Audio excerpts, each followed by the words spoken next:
Hey everyone, I've noticed a pretty common problem when coaching low elo players in top lane. The enemy laner would be playing Darius, for example, and making an extremely bad play, something where they could just lose the lane from it, and the player I'm coaching wouldn't go in.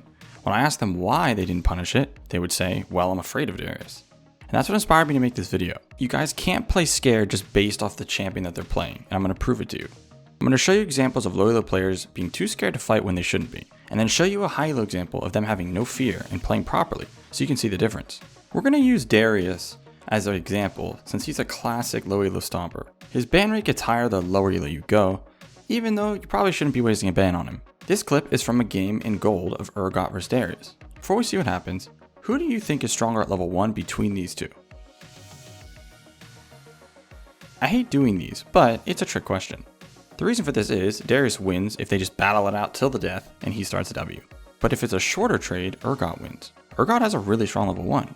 It's important to understand this whole concept of it's not that simple, X wins these trades and Y wins these. If you don't, you get stuck with the bad mentality of I'm scared of Darius, he's so good 1v1, I'm just never going to fight him. Yes, it's true that he's strong 1v1, but he can't just break the rules of the game, which we'll get into more soon. Anyways, let's watch what happens here. Urgot walks up, Darius comes out of the brush, and they battle it out with Darius winning the trade even though it was a pretty short one. But McBaze, you just said Urgot wins short trades versus Darius. Well, let's watch what happened again. When Darius comes out of the brush, look at the initial reaction from Urgot. He turns around right away, doesn't auto or anything. Then he decides he wants to go in. There's multiple things here to talk about. You might be thinking, well, he was probably just caught off guard and surprised. How is he supposed to know Darius is in the brush? This itself is already an issue. Why? Because Urgot should already be thinking that he wants to look for level 1 trade on Darius in this lane, as Urgot has one of the strongest level 1s in the game. It's actually a lot like skill shots. A really common misconception with skill shots is that it comes down to reaction time. Or, an even better example, is when a Malphite goes to ult a pro player or high elo player and they flash it. That's not reaction time. Reaction time plays a small part, but it's mainly them already having the thought in the back of their mind that it could be coming, so they were mentally prepared.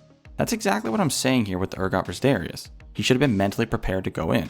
And the next important thing here is, notice Darius ends this trade with another W as it just came off cooldown, and he could barely get that off before he would be in tower range. So if Urgot wasn't so hesitant at the start, Darius would have been losing the trade while Urgot kites away to his tower, and Darius only gets one W off. Basically, you need to see how important it is to have a plan on how you're going to play the matchup, and not be so hesitant on decisions. Lastly, and this is basically a continuation of the previous point, Darius had 3 stacks of his passive on Urgot before Urgot decided to go in. And earlier we said that Darius wins long fights.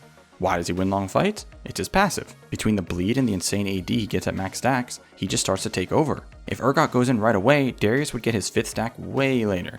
Alright, now let's keep going, and then we'll see what high elo players do in the same matchup. But after that level 1 trade, Urgot sits back and autos minions, playing pretty scared as he heals up from his potion, door, and shield. We can speed through this. Then about 10 seconds later, Urgot walks way too far up, and Darius pulls him with his E. Urgot goes in with his own E, and at this point, Darius should pop Ghost and just kill the Urgot easily. But he doesn't use Ghost, and Urgot flashes away. Darius could have flashed and autoed one more time, and Urgot would have died to his passive bleed, but either way, Urgot made multiple mistakes there. The first one was when he walked up trying to auto Darius. Yes, Urgot is a semi-ranged champion and should be looking to harass Darius with autos, but he basically can't anymore because of what happened at level 1. And we'll get into this a bit more in a second when we switch to the high elo replay. The second problem was after he got pulled.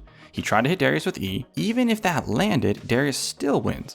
And this again is all tied to level 1. But because of these mistakes, Urgot is going to pay the price. So let's speed up to when Darius crashes the wave. Although Darius did mess up here pretty badly trying to flash in. Don't be that guy. Just crash the wave and then dive. Anyways, Darius crashes and Urgot dies to the enemy jungler diving him. A lot of players will die like this and think, jungle gap, I got dove. Especially in Diamond or Masters, or even Grandmasters. It's not actually jungle gap though.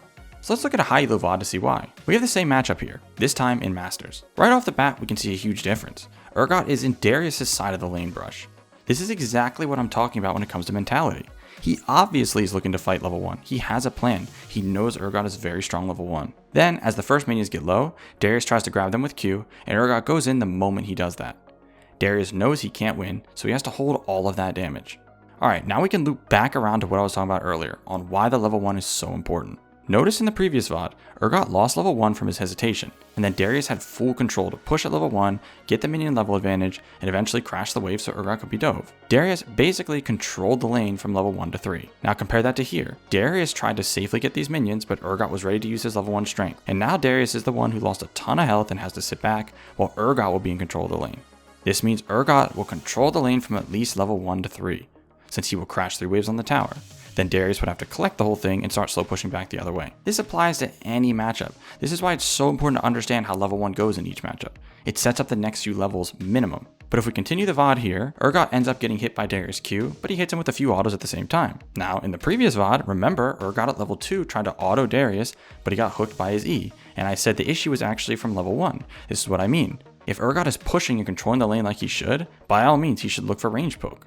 He has the minion advantage and will hit level 2. But by messing up level 1, all of this goes down the drain and you can't abuse that range advantage anymore. You have to play safe and look to play off the rebound wave like we were just talking about with Darius. But this is why the game plan for range versus melee in top is slow push, harass them to go for last hits, and then crash 3 waves. The first step is slow push, so you get those advantages that we talked about. You can't skip this step. We're about to see another reason getting those advantages is so important, and you never ever see this in low elo.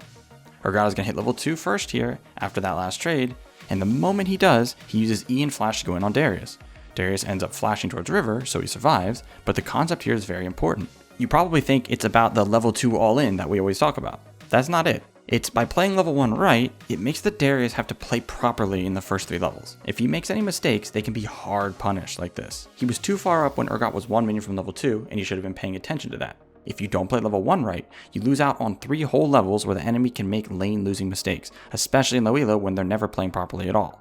We're not done yet though. After they trade flashes, Urgot continues slow pushing the wave. And Darius even hooks him with E under tower and hits him with Q. Then Urgot crashes the wave, and before we keep going, let's loop back once again to what we talked about earlier when it comes to the whole jungle gap thing. Notice here that Darius is now the one under tower and he's half health, meaning if Urgot had a jungler that is decent at diving like Elise, Lee Sin, or Rek'Sai, this Darius is in real danger, especially in high elo. And that's because Darius has been misplaying the lane. Darius should never be this low under tower this early. If he has full health, he's not really diveable without insane coordination, but even then. The point is, if you're low and under tower, you're losing. So your jungler should stay as far away from your lane as they can. It's not their job to save you. Your jungler should come to your lane in situations like this, when you're winning and pressuring and the enemy is diveable. Anyways, as we wrap up this lane, Darius collects the farm under tower while Urgot tries to pressure and harass him as much as possible, until Darius pulls him with E and pops Ghost looking to all in. Urgot plays this very well actually, keeping his composure, not wasting E too early, and when Darius walks up too far, he lands the E and gets the kill. Well played from the Urgot here. To tie everything together now, the whole point of this was to show you how pretty much none of the important concepts here had anything to do with the champions. You don't adjust your game plan because Darius is strong or scary. He still has to follow the rules of the game. He doesn't win when he's a level down, he has to respect minion advantages, all things every champion has to do. So stop playing differently or scared because of who the enemy is playing and stick to the fundamentals. So you might be asking yourself, why go to skillcapped.com to improve when I could just watch YouTube guides or play the game? Well, let me show you. Let's say you're a top laner who's struggling to climb the ladder. Not only would you get over 45 site exclusive courses for top lane, but maybe really what you've been struggling with is trading in top lane. Well, we got you covered with 4 different courses breaking down how to trade as a top laner. Not only do we have the largest catalog of guides for League of Legends in the entire world with over 1,500 videos to watch, but these are then curated by the top coaches and players into courses on every skill and topic you need to master in order to truly improve and climb the ladder.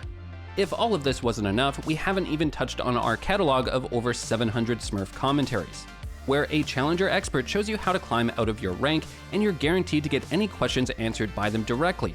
Not to mention, we're the only service to offer a rank improvement guarantee. If you don't climb at least 5 divisions while actively using Skillcapped, you can claim a refund, no questions asked. So what are you waiting for? Head to skillcapped.com and get the rank you've always wanted. Link in the description below. But that's going to bring us to the end of this video. We hope you enjoyed it, and thanks for watching.